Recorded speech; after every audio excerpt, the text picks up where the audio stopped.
So hi guys, the review of hit list. So cinema ఎప్పుడు release అయింది, నేనే లేట్గా చూశాను మరి. సో సినిమా చూశాక ఎలా ఉంది, నాకు ఎలా అనిపించింది, సినిమాకి నేను రేటింగ్ ఎంత ఇచ్చాను, ఫుల్ వీడియోని ఎండ్ వరకు చూడండి. సో సినిమా స్టోరీ యొక్క ప్లాట్ ఏంటంటే, ఒక సైకో విలన్ అంటే మాస్క్ మ్యాన్ ఉంటాడు. తను హీరో వాళ్ళ మదర్ని అండ్ సిస్టర్ని కిడ్నాప్ చేస్తాడు. అండ్ కిడ్నాప్ చేశాక హీరోతోటి ఎలాంటి పనులు చేయించాడు, తర్వాత ఏం జరిగింది ఏంటనేది మెయిన్ ప్లాట్.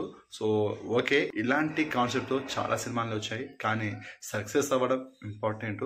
సో ఈ విషయంలో సినిమా సక్సెస్ అయిందా లేదా అనేది మీకు క్లియర్గా ఎక్స్ప్లెయిన్ చేస్తాను. సో సినిమా ఫస్ట్ కొంచెం ఎటుపోతుంది వైజ్ సినిమా అసలు ఏంటి అనేది మనకు కొంచెం లాగ్ అండ్ బోరింగ్ అనిపిస్తుంది. తర్వాత మనకు మెల్లమెల్లగా అర్థమవుతుంది. సినిమా ఇంట్రెస్టింగ్ అనిపించింది, ట్విస్ట్లు బాగున్నాయి, లాస్ట్ ఒక ట్విస్ట్ ఉంటుంది, అది బాగుంది. అండ్ మ్యూజిక్ కూడా, బ్యాక్గ్రౌండ్ స్కోర్ స్టోరీకి తగ్గట్టుగా సినిమా ఎలా మూవ్ అవుతుందో బ్యాక్గ్రౌండ్స్ కూడా అలానే మూవ్ అవుతుంది. సో పర్లేదు, బాగానే ఉంది. అండ్ పోలీస్ ఆఫీసర్ రోల్లో శరత్ కుమార్ గారు నటించారు. తన రోల్కి తను పర్లేదు, బాగానే యాక్ట్ చేశారు. అండ్ మిగతా యాక్టర్స్ కూడా పర్వాలేదు, హీరో కూడా బాగానే యాక్ట్ చేశారు. అండ్ సినిమా నాకైతే ఓవరాల్గా నచ్చింది. అండ్ సినిమాకి నా rating 3 stars out of 5 stars. So cinema అయితే ఎంజాయ్ చేస్తాం. సినిమా ఫుల్ థ్రిల్లింగ్గా ఉంటుంది.